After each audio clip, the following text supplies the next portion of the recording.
Welcome to episode 14 of Shifty Perspective. Thanks everybody for tuning in to our last episodes. I've really enjoyed them, and we are now, we've got a crossover of the video.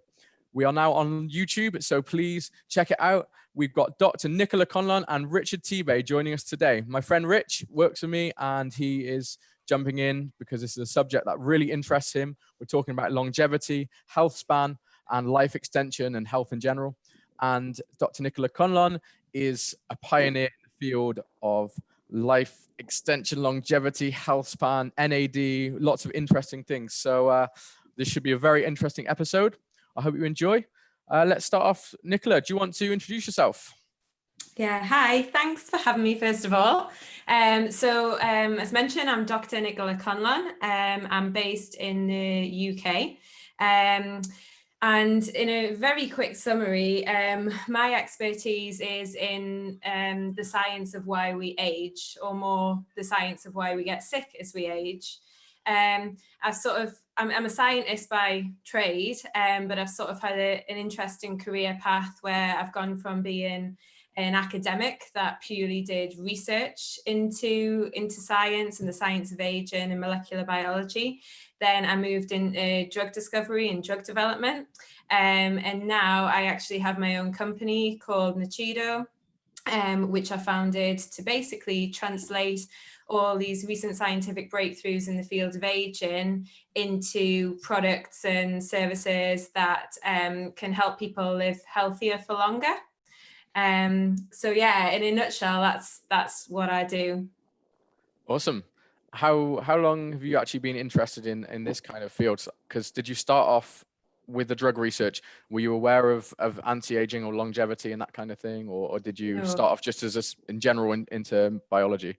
Yeah, I mean, personally, I've never really known what I wanted to do, but I always knew that I was really interested in the body, and more specifically just how the body worked and how amazing it was that the stuff that's going on all the time in our cells that we just don't even know is happening. So I'd always had that really deep interest, and that's kind of what led me on to doing a scientific career. You know, I did my master's, my doctorate, everything, just getting more and more depth of like, how is the body working at that fundamental cellular level. And my PhD was actually in something called epithelial physiology. So that is basically when you take a drug or you eat some food, like how do the drug molecules or the nutrients out your food actually go from, you know, going in your mouth to then going all the way through your digestive tract and being absorbed and then finding the way in the bloodstream into the cells where they actually perform their actions. So I worked on all the little transporters that you have in your gut that actually do that. Wow. So that's kind of what led me into this career of drug development, because I thought, you know, I'm so interested in all the science, but I feel like I really want to be doing some sort of research that's actually going to benefit people. And I don't know, but some PhDs, like when you see the title of people's PhDs, you're just like, oh, how is that ever going to really, you know, benefit anyone? And I just didn't want to feel like I was ending up doing something like that, where I was dedicating my life to like one tiny little molecule in the body that, you know, didn't really have a huge big picture surrounding it. And so how long is that, like when you did the PhD? Oh, so that's 4 years. 4 years, yeah, that's a long time to dedicate to something that, you know, if there's no real impact, spending 4 years of your life studying. Yeah, exactly. Exactly. And I'm just personally one of those people where if I'm not interested in something, like, yeah, I might as well not bother. Like at school, you could tell which subjects I was interested in, because I did really well and got glowing reports off the teachers. And then all the ones that I just was not interested in, all the teachers were like, oh, she's a nightmare, she talks through all the lessons. And they were like, it's like reading 2 different reports. I was like, well, if I'm not interested in it, I'm sorry. I was the same, literally exactly the same. And even when, you know, they're saying, you know, you have to be, you know, you've got to be interested in this. You can't, but if you force somebody to do something, there's not going to be that passion and drive to actually achieve with it. And if you do it out of your own interest, then of course you achieve great things. I totally agree. And that's, you know, I thought, right, drug development, this sounds like a good route to go down. It's going to make a real impact, developing drugs that are going to help people. Yeah. So I'd kind of decided like the academic route wasn't for me. I wanted to go into more of the industry side, where it was sort of translating that science into something that could benefit society. So yeah, I went to work at an early stage drug development company. So when I say early stage, what I mean is like, this is like the first stage of drug development, because obviously drug development has got many, many stages that take years and years. And this is like that original area of research where it's, okay, this is the disease or whatever you're trying to treat or cure. And this is what is happening in the body. And this is what we understand is happening or going wrong. Now, how do we target that? So, if there are certain genes involved, how can we target them? If there are certain, pathways that are going wrong, how do we target them? So I was very much that early stage, looking at that link between, right, this is the science that's going on in the body. And now how can we impact that with a drug? What is it that we need to be targeting? So doing those initial screens of hundreds and thousands of molecules, and then working out, which is the right direction to go in. Because after that, then it's, you go from tens of thousands of molecules down to like 100. Then you have eventually a few lead candidates, and then eventually you have one. So I was like back at that very early phase, which was like deciding what are the targets in the body that we should be going after. Is that like theoretical or lab work, or at that point, what kind of? It's a bit of both. It depends kind of what drug company you work for, really. I had, I was really lucky that I had the opportunity to work at quite a pioneering drug discovery company that did a lot of in silico work. So that's kind of modeling the diseases in silico, so on a computer first. To kind of predict what drugs or molecules might be useful in certain diseases. But yeah, so I kind of went into that thinking, right, this is absolutely what I want to do. And that is actually when I became exposed to the world of aging. So before that, I hadn't really. But basically, when I started that job, I kind of walked into it and I didn't really know what I was going to be running in that company. It was a weird situation where I sort of just got hired and there wasn't really a job, but they made one for me. Was it like for a big pharmaceutical company, research company, it was like a smaller one. So it was about 40 people. It was originally a spin out from a university. So it was like an early stage biotech. And when I started, they were like, right, what do you know about aging? And I was like, well, not a huge amount. I know it's a bad thing, and it's something that I don't want to happen. But not the hardcore science of it. So they were like, well, great, because you're going to be running the aging project. And at the time I was kind of like, this is crazy. Like I thought I'd be working on cancer or like, a disease or something, not aging. Like, this sounds crazy. Why would a drug development company be looking at aging? And then that's when I really started to get involved in it. So basically there was a lot of sort of rumbles going on within the scientific community about this idea that aging is like the biggest risk factor for all of the major diseases that essentially drugs companies are trying to treat. So think of all the things that they've tried to develop drugs for that have failed, like Alzheimer's, dementia, classic cases. Can it get a drug to work? Actually, aging is your biggest risk factor for developing those diseases. Cancer, again, there has been success in some types of cancer, but there's still a huge open goal there to develop really good cancer therapies. Again, cancer, your biggest risk of developing cancer is your age, above many of the risk factors that people think of. I didn't realize it was the biggest. Yeah.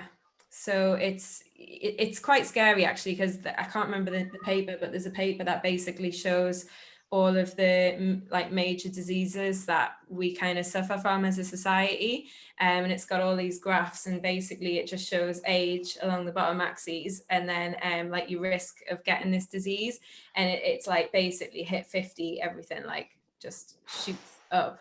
So age is like the underlying disease of them all then, basically. Yeah, exactly, Richard. So this is the thing. So people have started to say, well, if aging is your biggest risk factor for, you know, all these diseases, then can we not think of this another way and say, well, actually, you know, cancer, heart disease, dementia are symptoms of aging, and actually aging is the disease. Mm-hmm. Where are we at with that the eyes of like the World Health Organization and people like that? Oh, a long way. A long way. Oh, sorry, bad question. Unfortunately, this is like a huge sort of change in the way of thinking, and then with anything that's got anything to do with governments, it takes, or policy, you know, it takes a long time to change anything. I mean, even within the scientific community, originally, when people started having these thoughts and saying, let's target aging, because if aging is the biggest root cause, then what happens if you slow aging? Do you slow all the onset of all these diseases? Because theoretically, this would make sense. So, you know, I've spoke to people in the field who said 10 years ago, they'd go and try and write a grant and say, you know, in our research grant, we're going to try and slow aging. And they would literally just get laughed out the room kind of thing. Like this was this ridiculous idea. So they ended up Why do you think that is? Sorry.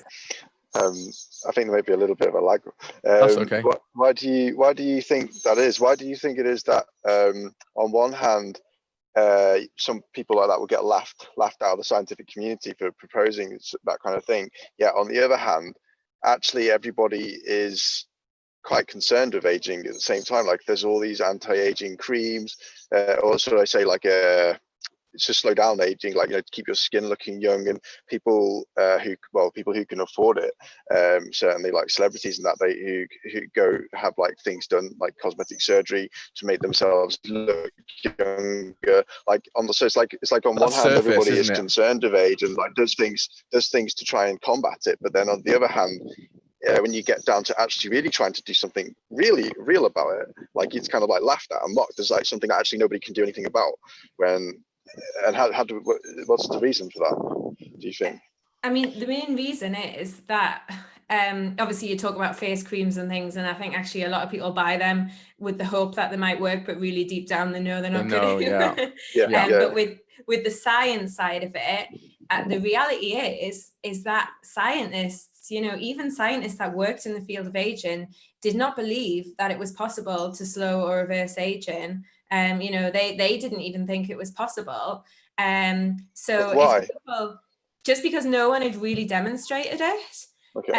And it was such a, you know, you've got to think of it as it's a huge paradigm shift, where people have been sort of brought up almost on a societal level just to accept that aging is a natural thing that happens, and like, why should we stop it? And, you know, it just happens, and getting that mindset change is actually really difficult.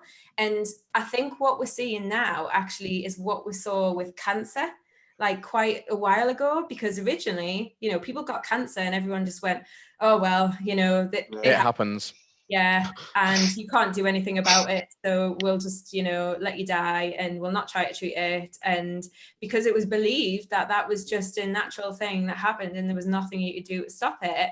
And now if we just let that happen, there'd be absolute uproar, because now everybody, including, you know, anybody on the street, knows that you can treat certain cancers and you can extend the lifespan and the quality of life for people with cancer.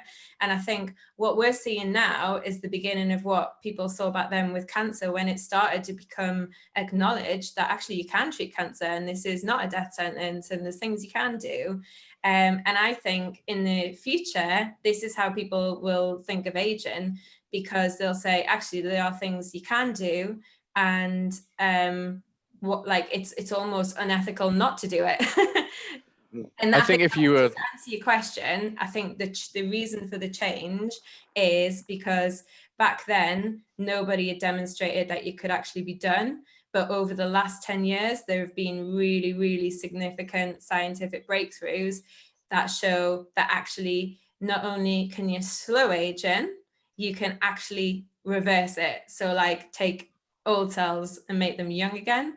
And I guess the biggest impact is that actually people have demonstrated that this really affects the health or the health span of mammals. So I think that is why it's not a silly idea anymore, and people are now really looking into it. I think when most people are actually put with it, like they on the surface, they say, well, it's not natural and we don't like the idea and we should just age. But when you actually speak to somebody, who wants to be 70 years old and suddenly, you have all of these health issues, nobody enjoys that. It's about, having a healthy, longer life, or even if your life is not increased, it's about not having that quick, horrible, rapid decline. And I think you'll be hard pressed to find anyone out who is an elderly person who actually says it's fine, I'm just going to accept whatever, who cares, I'm going to get dementia. Like, of course we should fight all of these things. Yeah, and I think this is an important part about sort of educating people, because people, when I talk about what I do, people automatically jump to this, well, why on earth would I want to live longer in a care home kind of thing? Mm-hmm. And it's like, no, that is not what this is all about. This is about, like, we've already got a long life, like that's been given to us by advancements in sanitation and healthcare. We're living to our 70s, 80s. That is not normal. We never used to live that long. So we've already been given this longer life. But now this research is all about how do we take these extra years that we've been given and actually live them in good health. Because better quality. I think more and more people are starting to live till over the age of 100 now as well. And that's probably going to continue to increase. More and more people will become centenarians, and I guess the idea is to make sure that we can all live for the majority of that time healthily, and be able to enjoy our lives and get do the things that we all like do in our 20s, 30s, 40s, and perhaps early 50s. Like go hike up a mountain, for example. Especially if you work until you're 65, and then that's something you see. You see people who they work really hard, and they've got a pension, and then suddenly, within 5 years they need a hip replacement, they got a heart attack, they've got these issues, and they've got maybe 5 or 10 years of that they can enjoy of their golden years. But really, that's nothing if you've worked for 40 years of your life. Yeah. Well, just as a little statistic, so my daughter, she was born in 2009, and I looked up her sort of lifespan, her life expectancy, and at current rates, her life expectancy for a girl born in 2009 is expected to be 83 years. Mm-hmm. But her health span, so that is the number of those years that you'll actually spend in good health, free from frailty and disease, her health span is only expected to be up until 63. So that means there's like 20 years that she is expected to spend in poor health. So that's like nearly a quarter of a life. And I think it's like, when you start putting it into that perspective, it's just a no-brainer. It's like, if the stuff you can be doing, why on earth wouldn't you? And why, wouldn't governments and etc. try to promote this sort of research? But it just takes time, and I think we're getting there now, but it's still a long way off. We've got a couple of questions actually regarding this, just pop up on the chat, where we've been asked, is there a point in where we need to stop fighting nature? And then they say, I get that medicine sans frontier is a good maxim, but do you think there is a point, or should we just keep going and pushing it until forever, at the point where we live 100, 500, 1,000 years if possible?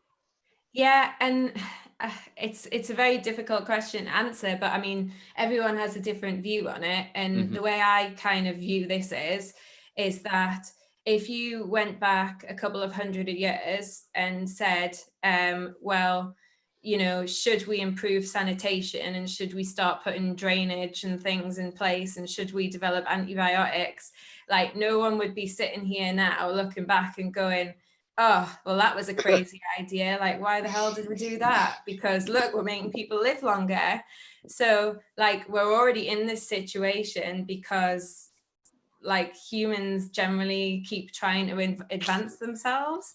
So there isn't really a limit to it, is there? You can't really put a cap on it, because back, like, even 100 or 200 years ago, it was probably, I don't know what the average lifespan was specifically 100 or 200 years ago, but I would imagine it would be somewhere around the 35 to 40 year range. It was, yeah. Perhaps slightly more or something.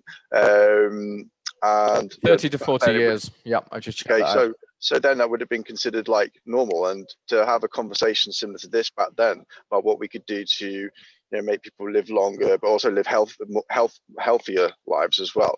But people would be going, well, no, you die at the age of 35, 40, and that's just that. You know what I mean? Don't try to fight nature. Don't try to control things. And so we're kind of like similar. It's the same thing now, but like we all already live for longer, and the norm, the expected norm now is to live until you, if you're lucky, until sometime in your 80s, and if you're really lucky, don't get sick until you're in your late 70s.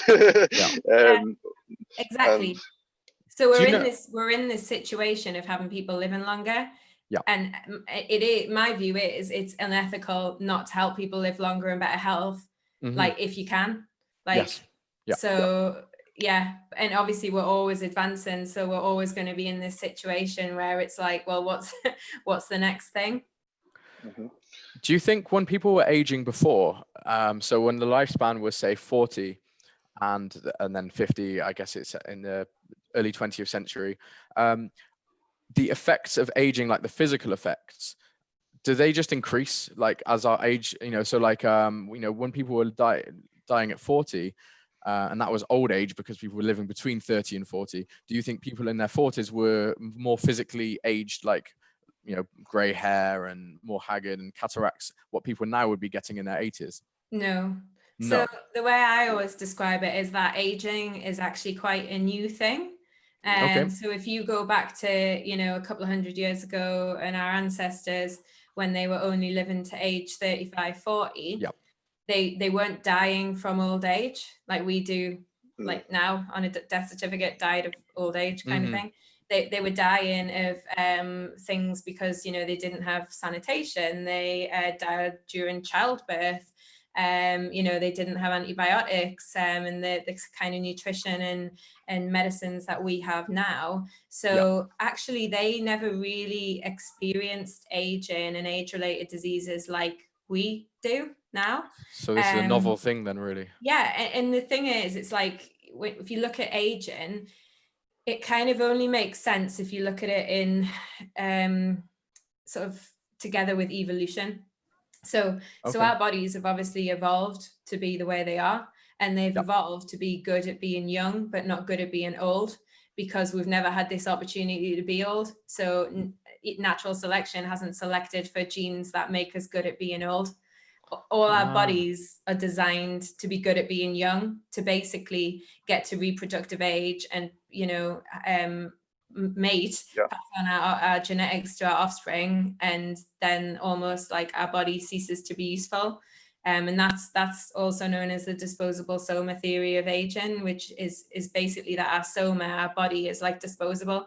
It's like a shell to pass our DNA on, which sounds pretty grim, but it is.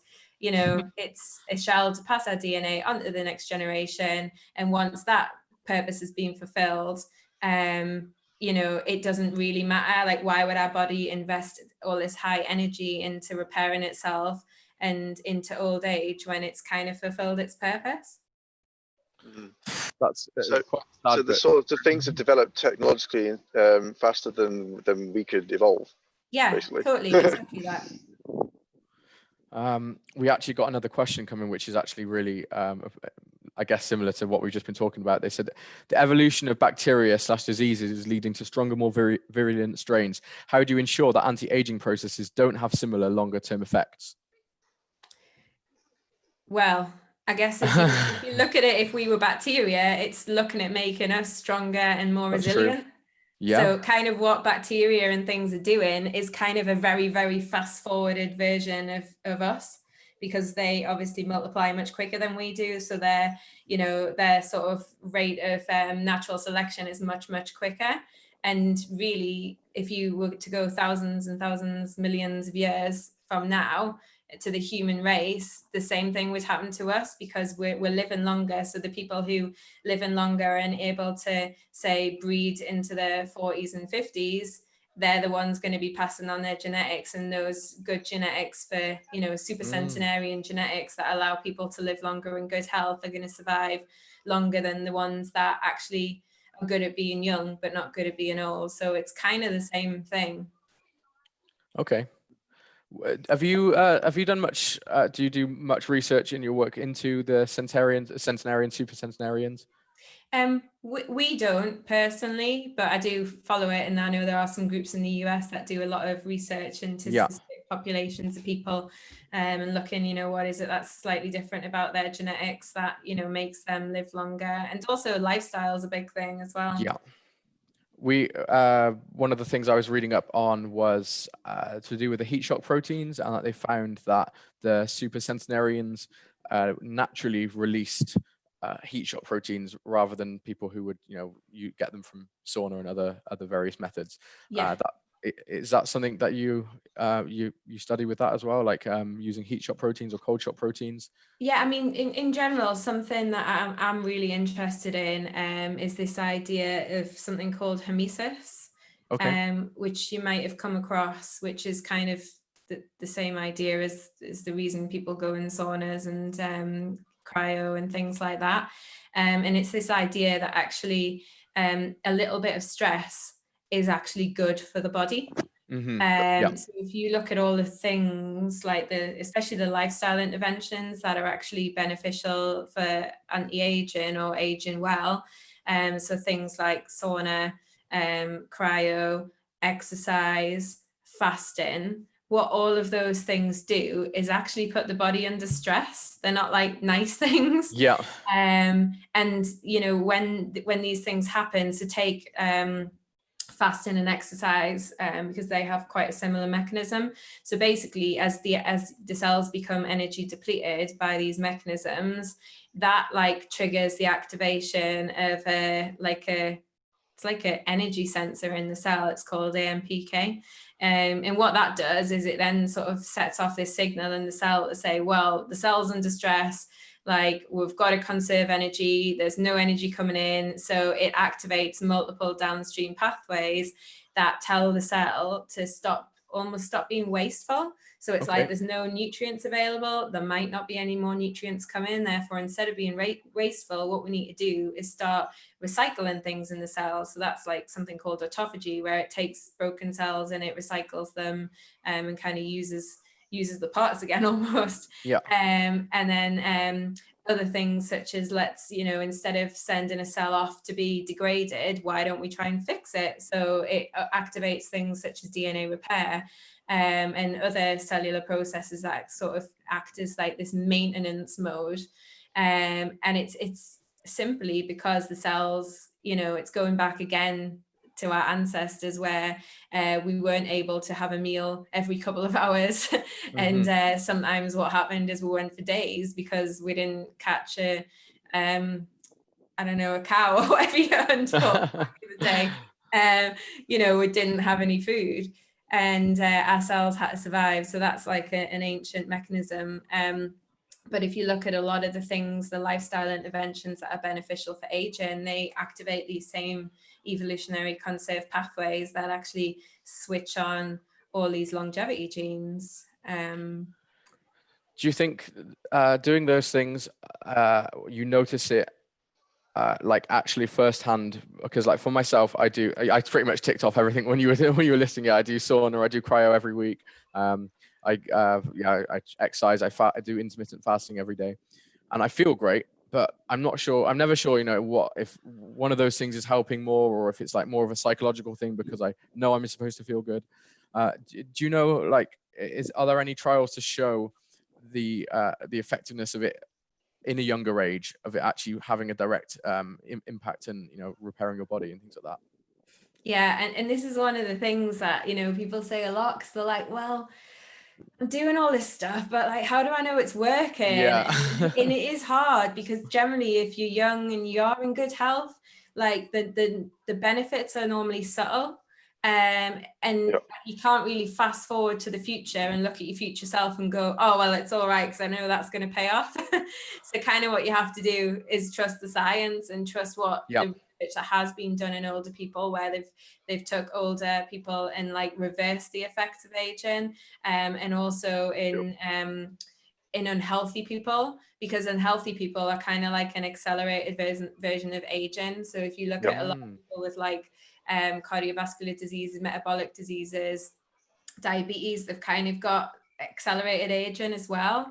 And if you can see what things these interventions do for them, that's a very good sign that that is what it's doing within your body, but you're not noticing it as much because you don't have those that phenotype where you're experiencing some sort of illness where you look to see an improvement. Yeah. Do you think is it ever too late? I mean, do you think, because I often hear, I've spoke to people who are older who just say, well, you know, I'm just getting old now, and so that's just how it is, and you know, I should have, if I would have known this 20 years ago, then I would have done it, but it's too late. I'm already going downhill. Is it never too late? No, absolutely not. And Okay. I think this is where the science has really changed, because a lot of the recent real breakthroughs show that actually some of this stuff isn't like a preventative thing. So like these people that say, well, I've already gone downhill, so I can't get like back up the hill. Like some of these mechanisms are actually reversing aging that's already happened. So it's not like it's just stopping it from happening. It's like taking age cells and like completely reversing it. And to begin with, people were like, I don't really believe this has happened. But now the science is so strong that like nobody, like no one in the field of aging will try and argue it anymore. Like everybody will say, no, it can absolutely be done. And the amazing thing is it's like there's multiple different ways that it's been proven. So it's not just like one mechanism of like there's only one way to do it. It's like there's a lot of different things that are showing the same types of rejuvenation results. Out of interest, what things do you do, or what supplements do you take as preventive measures to combat the onset of aging for yourself? Obviously, because you're young, same as we are, early 30s, and you know there's nothing wrong with any of us. I believe. But what do you do to make sure that you have the best chance of, you know, not developing any of these age-related diseases when you get older? Yeah, so for me, a lot of it is at the moment is lifestyle, because I'm a true believer that, you know, your body has everything there to do it, to be healthy, and that is shown by the fact that when you are young, like you are healthy, and it's genes don't suddenly disappear throughout your lifetime. It's just that different genes get sort of turned down or switch off. They're still there. So the more things that you can do to activate them, the better. And, you know, it sounds really boring, but like the exercise and the fasting are like hugely beneficial. There was just so much research. So those two things are things that I really focus on. I'd love to be able to do more sauna and cryo, but unfortunately where I live in the north of England, it just hasn't arrived yet. You have to travel an hour or something to get to one. Yeah, it's like I can't go to London every time I want to do some cryo. So I have done it, but things like, you know, going in the North Sea does pretty much the same thing, which that's pretty extreme. But yeah, it's so a lot of mine is I do a lot of different types of exercise. I do a lot of the high intensity workouts. I do a lot, mix it up a lot with endurance as well, and also fasting. So I personally, I know the research is sort of controversial, but I do quite a lot of my exercise fasted. Yeah, me too. Yeah, just to put that kind of extra energy stress on the body. So like rather than doing say like a really prolonged fast, I might do a shorter fast, but then I'll go and I do a lot of running. I'll go and run a half marathon like at the end of that fast. And I think my body has definitely adapted to that. Like, you know, before I kind of got all into this, I would never have been able to do that. So like my body is much more adapted to be able to function like that. And then for me, obviously, you know, I'm a huge advocate of NAD. So NAD supplements. Could you just explain NAD, because not everybody listening will. Yeah, I mean, maybe it would be helpful if I talk through some of the breakthroughs, the scientific breakthroughs that have happened, because that would be brilliant. So one of the scientific breakthroughs that has demonstrated that aging can be slowed and reversed is surrounding a molecule called NAD. So that stands for nicotinamide adenine dinucleotide, but we'll just call it NAD. Basically, it's a natural molecule that's found in every single cell of your body. When you're young, you have really high levels of NAD, but as you age, these levels of NAD like decline like this. To the point where in an elderly person's cells, they really don't have very much NAD left at all. So they might have like 1 to 10% left, which is like a huge decrease. And the reason this is a problem, you've kind of got to understand what NAD is actually doing and how important it is in the body. So NAD has two really important functions. The first one is that it's very involved in energy metabolism.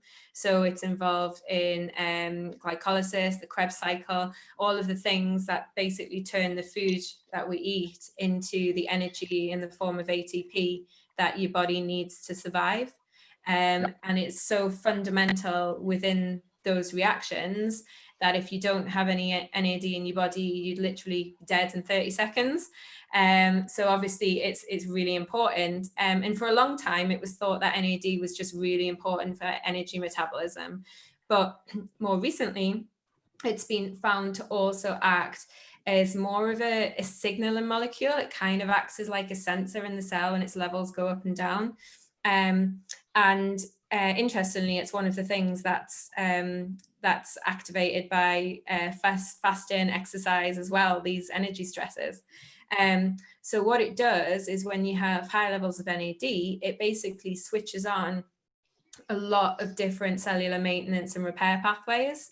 So basically high NAD, all of these beneficial processes that are keeping our cells in good health and in good shape are all switched on.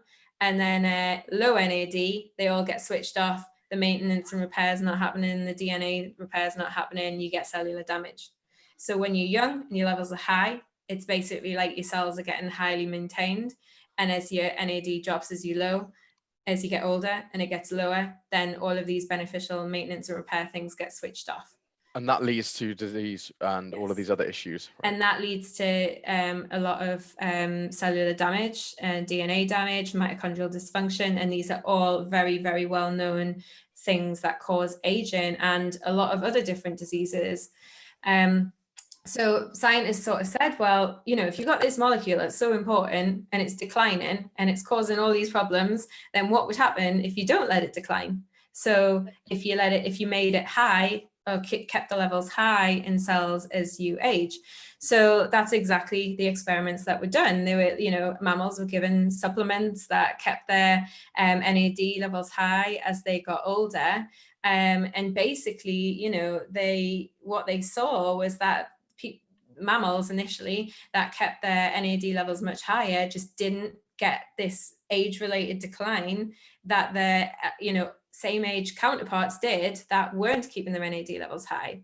So this was like reduction in the levels of frailties, reducing the levels of multiple different age-related diseases, muscle wastage, sarcopenia, neurological, like whole body-wide benefits of just doing this really simple thing that's keeping your NAD high.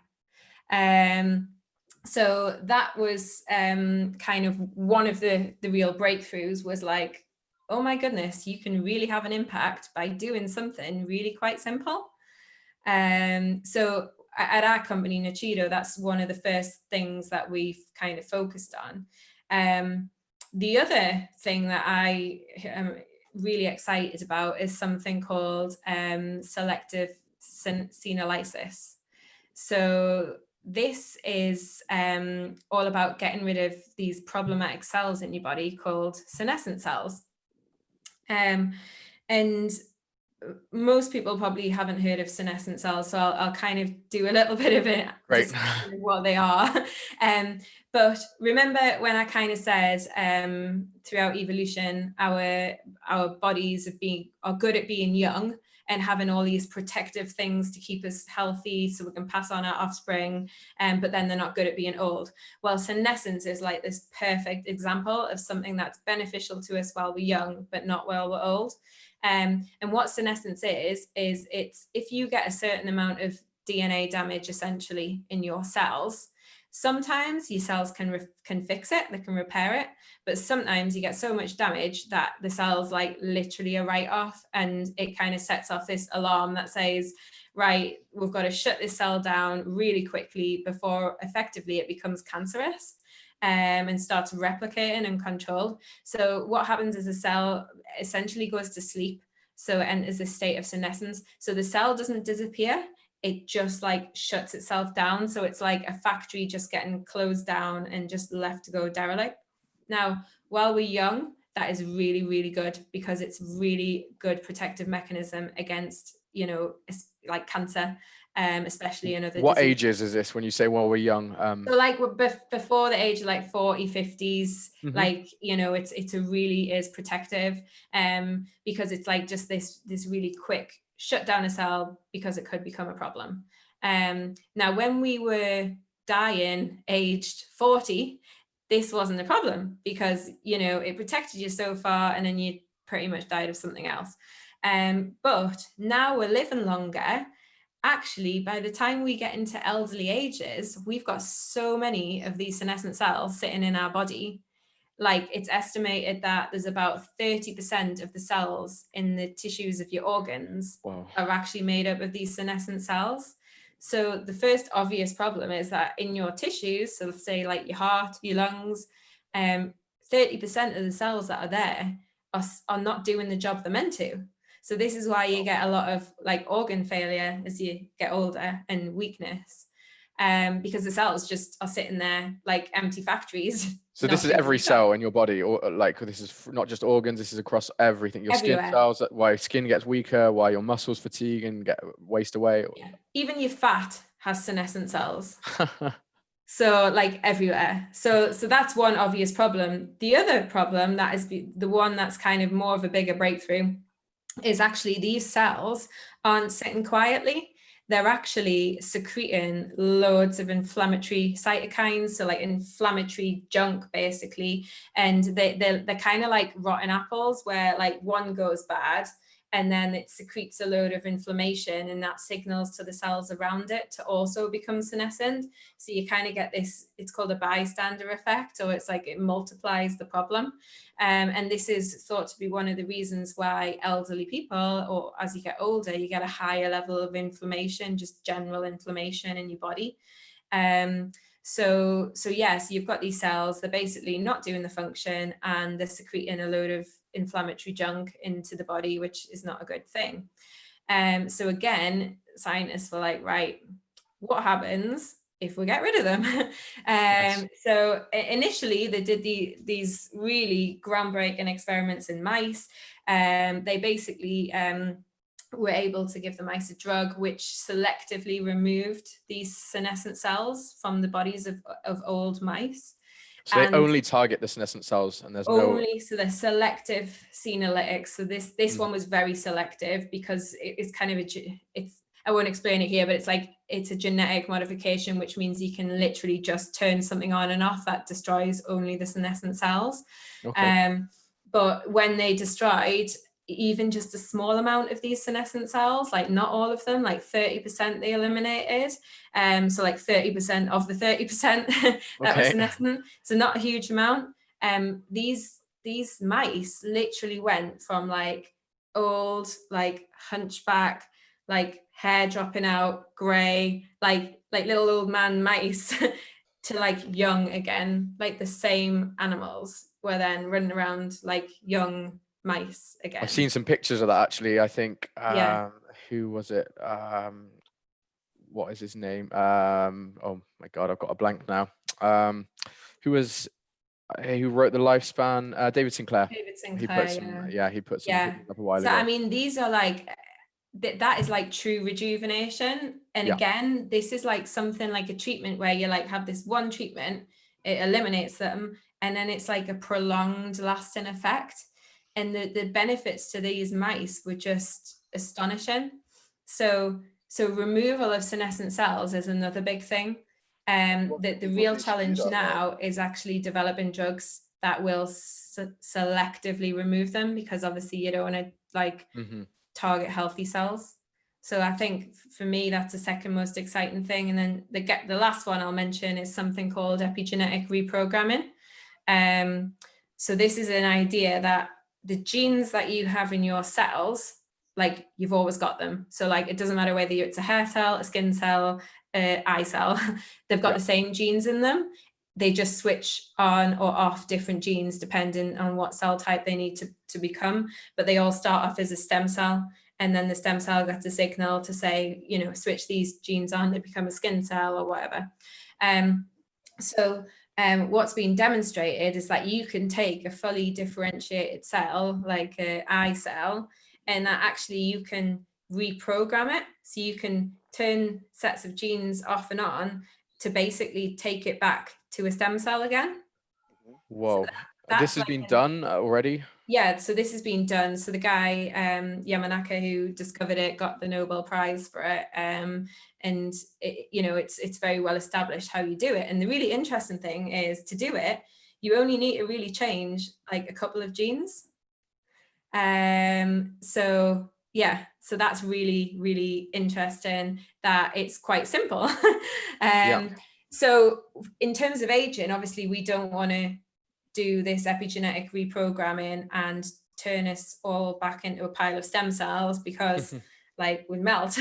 Like you don't want to be doing that. But what it demonstrated was that you can turn back the clock in cells. Like it's completely possible. So the idea was, okay, so how do you partially reprogram a cell? So why don't you take it back from a cell that's like 70 years old to one that's like 50 years old again, by changing, it's the epigenetics, it's what chord of genes that cell is kind of playing. So can you make it so that you change it back to an earlier state where the cell was much healthier because it was expressing genes that it was when it was young, basically. And again, that is just such an exciting area of science that's just like blown away people in the field who've like worked there for years and just being like, God, you know, we never could have imagined this would have been possible. Where were you when this kind of when these things were discovered? Were you already working in this, or are these things that have been discovered since you've got interested in this? No, so there were a few bits that were kind of had taken off. But some of it has been discovered more and more since I've been working in it. So basically, when I started working at a drug company, for the first year, my job was literally like just go and learn absolutely everything you can about aging. I want you, meet all of the key people in the field, speak to them all, go to all the conferences, and work out what are the best targets, like what are the things as a company we should be going after. So that's what I did. I really had a deep dive into this world, which just completely blew me away, because I was just like, I can't believe as a scientist, I don't even know this is going on, because it's game changing. So that's what I did. And then it was like, right, which areas are we going to work on? Now, I guess that kind of gets on how I had started the company that I run now. Because when I was working in drug development, something that really, really annoyed me was the fact that there was a lot of molecules that actually worked really, really well, that never ever got out of the box, basically, never left the lab. And this is because they were natural molecules, like plant-based molecules, things that essentially a drugs company couldn't patent. So for those that aren't familiar in drug development, drugs companies will only move forward with molecules that they can own, so they can have a patent that protects them. That's literally just down to money, because it's not worth their money to. Yeah, because it's not worth the amount of money and time that it takes to develop a drug if they can't then benefit by Own it solely. owning it and being the only person that can sell it. Otherwise, I guess you would just they would develop it, and then you would just get off-brand, Chinese copies of it. Yeah, like anyone. Everyone would make it. Yeah. So you can kind of see like the commercial reasoning behind it, why would a company spend 10, 15 years developing something and pay hundreds of millions to do it and then not be able to recoup that money? But it's just because of that situation that they're in. We've got this situation where, personally, I would be sat in front of a computer with a list of molecules that we'd screened in the lab, and the top 5, let's say, would work amazingly, but they weren't patentable because they were like natural ingredients that a company just couldn't own. So it didn't matter how well they worked, they just like went in the bin. And then my God. The things that worked 50% less would be the things that got took forward. So for me, that must have been horrible. Like, it was just a huge eye-opener, and I think I was just a bit naive to it all, and I just thought, actually, this is just craziness. There's things here that people could be using or taking now that could actually hugely benefit people. So like, why, like, this science isn't getting out there. So that was kind of my reasoning behind founding Nuchido. It was this idea that actually there's molecules that don't have to be drugs, that could be supplements, or there could be topicals or whatever, that people could be using now, but that are more efficient almost as well. Yeah, but people just don't know about it, and companies aren't putting the research into these molecules because it's not the big drugs and it's not the big money makers. But from my point of view, I was like, I've just been blown away by this science that's out there, and I just want to make people know about it, because I was shocked.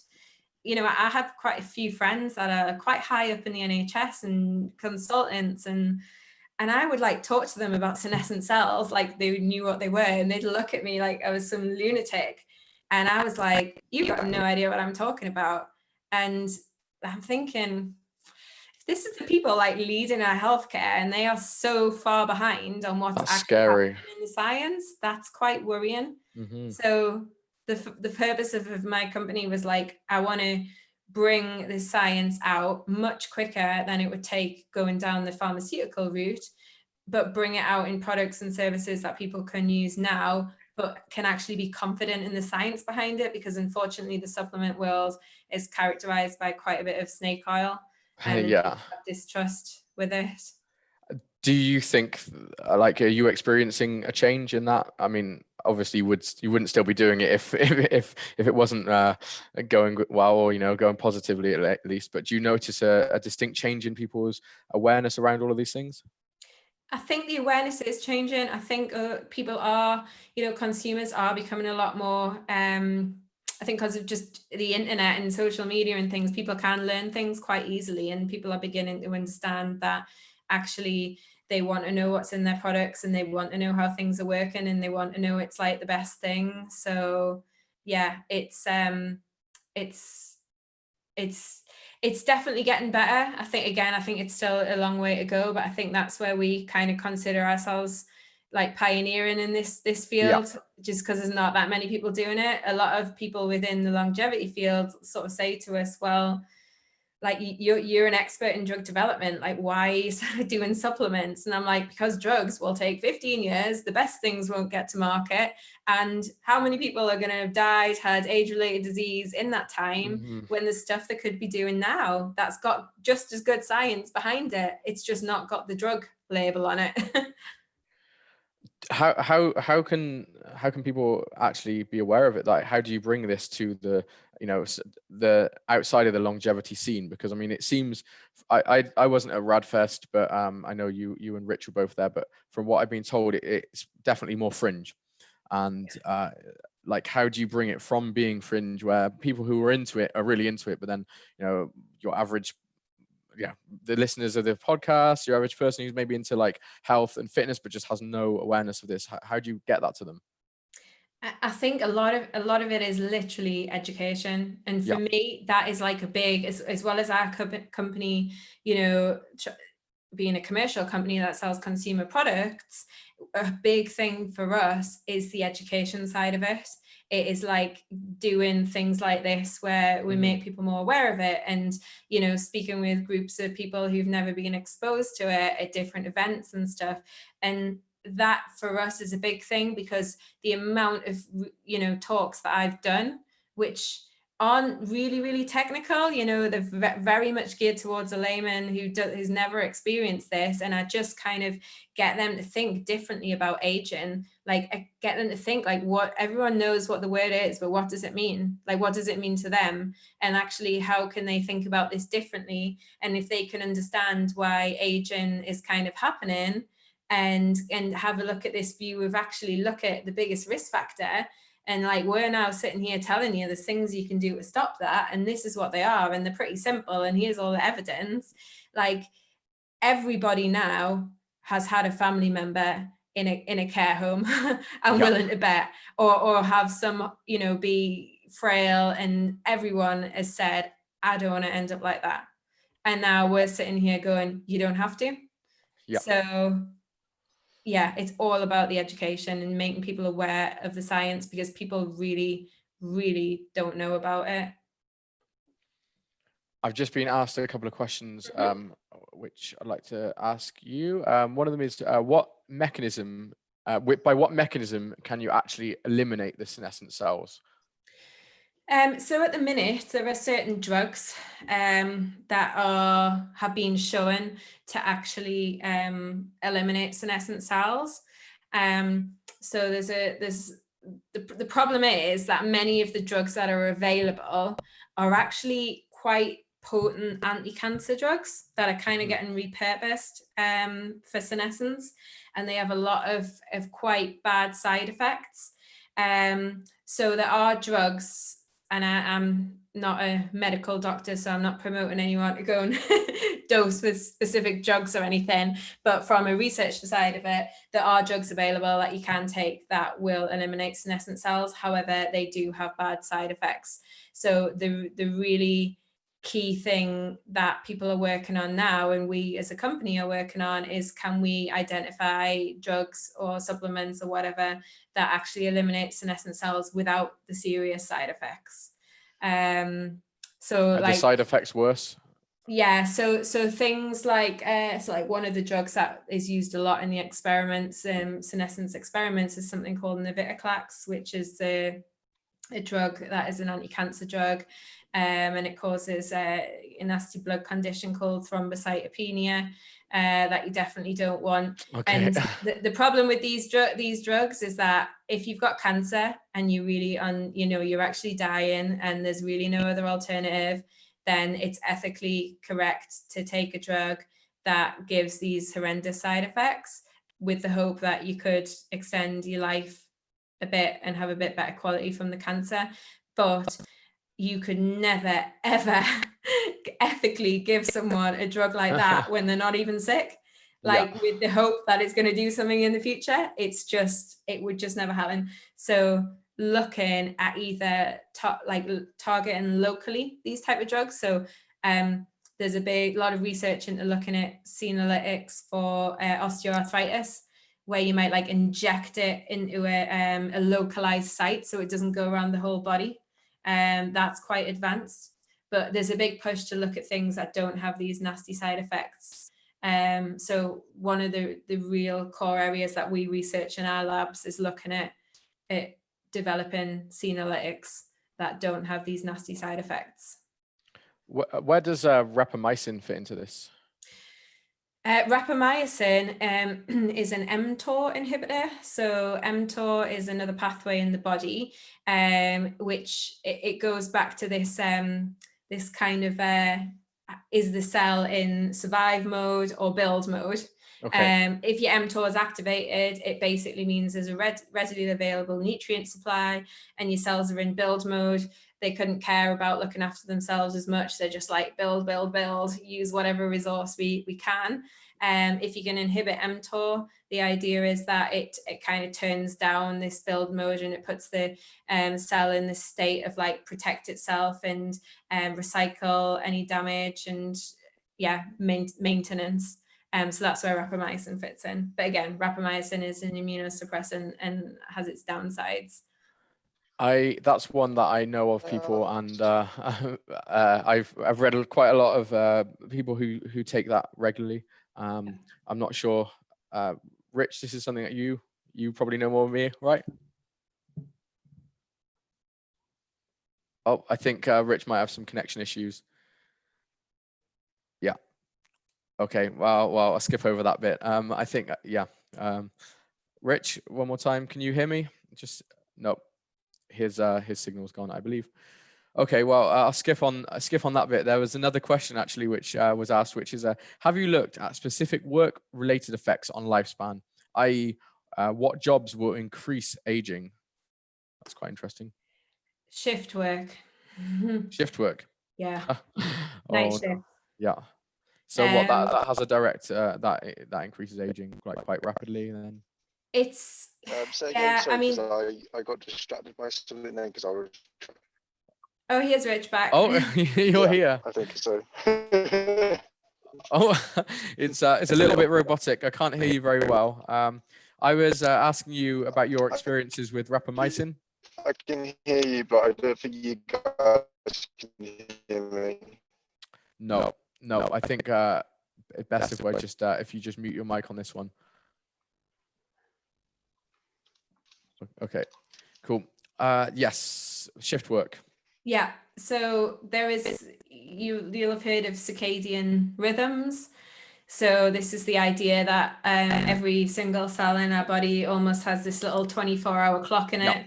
And this little 24-hour clock like influences the expression of like a huge, I can't remember the exact number. I think it's like 30% of our genes are kind of switched on and off just by this clock. And over the 24-hour period. I've been using it for, I'm not sure. Hold on, we've got. Hold on. He's gone. Yeah. Wait. Sorry, you carry on. I'll just send him a message whilst. No problem. So the 24-hour clock, the circadian rhythms, turns on and off expression on a 24-hour cycle of a huge amount of genes. So everything to do with from our metabolism to our hormones. Yep. And it's been basically, we know that as you age, like this circadian rhythm kind of shifts and it becomes imbalanced, and that's been shown to have a huge effect on kind of how well or not you kind of age, and that actually restoring circadian rhythms can actually promote better aging by keeping that strong circadian influence. And actually NAD that we were talking about before, that is really important in maintaining circadian rhythms. But shift work kind of really messes that up. And I think there has been quite a bit of research into looking at the sort of health conditions associated with that. I'm not totally up on exactly what the outcomes were, but I know it was a big one. Do you think that just working in general, like having the 5-day week is something that also increases our aging? Because I've read that there's some of the Scandinavian countries have been trialing 4-day weeks for increasing health and stuff like that. Is this something that we see more and more, do you think? I think it's difficult to answer without looking at like what it is that people are doing in the time off. Yeah, because obviously if people are pissed up every day and they're not working and they're just sitting on the sofa watching TV, then no. Yeah. But if it's a situation where they're actually using that downtime to have a healthy lifestyle, which includes having more time to cook healthy and nutritious meals, having better sleep quality, having less stress. Stress is bad for aging. Having a better mindset, better mental stability because you don't have those pressures. Then yeah, I could totally imagine that. Why is it that some stresses are better than others? Like, having the stress from a sauna is good for you, but then the stress from a job and all that stuff is not good for you. Do you know? Is there any research? I think it's different types of stress. So say like stressful situations from work, or they're releasing cortisol into the body. and that's having many other effects that are kind of, again, it's like that fight or flight kind of mode it's inducing, where it's like really energy draining, and it's taking all of that energy from anything that at that time the body doesn't think is important, including repair. Okay. And it's channeling into this, like, we're going to have to fight or run for it. Whereas the other type that we're talking about, hormesis, that's like low, as far as the body's concerned, it's like this lower level stress. And, you know, another thing is, this also an idea that things that we eat, so generally the things that we eat that are good for us are also inducing a stress. It's like called xenohomeosis. And if you probably heard people go, you know, eat like all your berries and your leafy greens because they're full of polyphenols and flavonoids and beneficial things like that. Well, they're actually stressors to the body. The body is seeing them as a little bit toxic, and that actually activates all the beneficial things that they do in the body. And the kind of theory behind that is that plants obviously experience stress too. So classic example is grapes. Okay.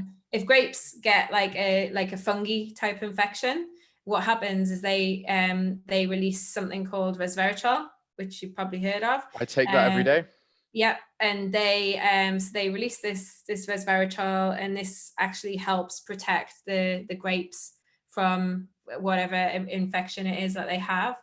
Now, resveratrol is now very well known that if you take it, it activates beneficial longevity pathways that are involved in maintenance and repair in the body.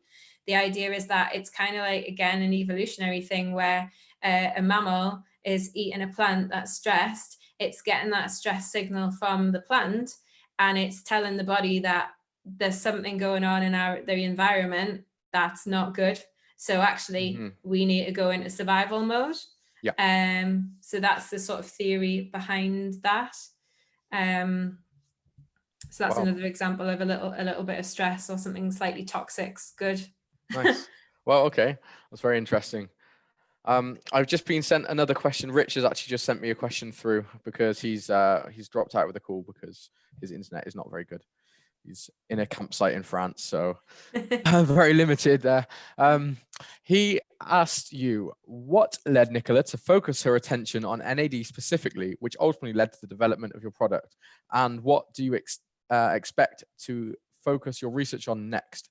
I.e., what exciting products can we expect to see coming from Teebay in the future? That is a good question. So the reason we started with NAD, so actually at the moment we have an NAD boosting supplement that it was our first product. The reason that we started with that was because we had some really good results in the lab early. And with science, you know, you can be running multiple projects and you just don't know which one's going to bear fruit first. So with us, NAD was a big one. We got some really good results first. And I guess the other reason that we were really interested in looking at NAD in the first place is just because it really is something that is in every single cell in your body. Therefore, it's like kind of one of these things you can do that pretty much impacts from head to toe. And it's something that's been shown time and time again that by boosting your NAD levels, you can have all these beneficial effects on longevity and health in general. So what we wanted to do was actually develop an NAD booster that worked better than the ones that were currently available at the time. So for anyone that's not kind of hasn't really heard about NAD boosters, there are several available on the market, and the way they work is they basically have raw materials in them, which are the precursors or like the building blocks that your body uses to make NAD. So common ingredients include things such as nicotinamide riboside, which is referred to as NR, or nicotinamide mononucleotide, which is referred to as NMN. And these are literally the raw materials that your body uses to make NAD. So the idea behind these supplements is that if your NAD levels are going down as you age, if you can give the body more of the raw material to make NAD, then hopefully it'll make more and it'll keep your levels higher. And a lot of the scientific studies have shown that this does in fact do this. You give NR or NMN, you boost your NAD levels, and you get these beneficial downstream effects. So what we wanted to do was go, okay, the science has advanced more since that sort of all started. And now it is known for a fact that your NAD is actually declining, not because your cells have a lack of this raw material, like a lack of precursors. That's abundant. Actually, the reason it declines is because as you get older, one of the key enzymes in one of the pathways that makes NAD actually declines. And so you can be putting as much raw material as you want into the cells, but if you're not actually fixing this underlying issue, then it's kind of a lot of that is just wasted. And you can see from some of the scientific studies that are out that a lot of these precursors end up getting methylated and excreted from the body. So the other thing is that actually cells as they become older are really wasteful of NAD. So there's a lot of different things like genes and things that get switched on that are actually chewing up NAD unnecessarily. So things like DNA repair enzymes are overactivated.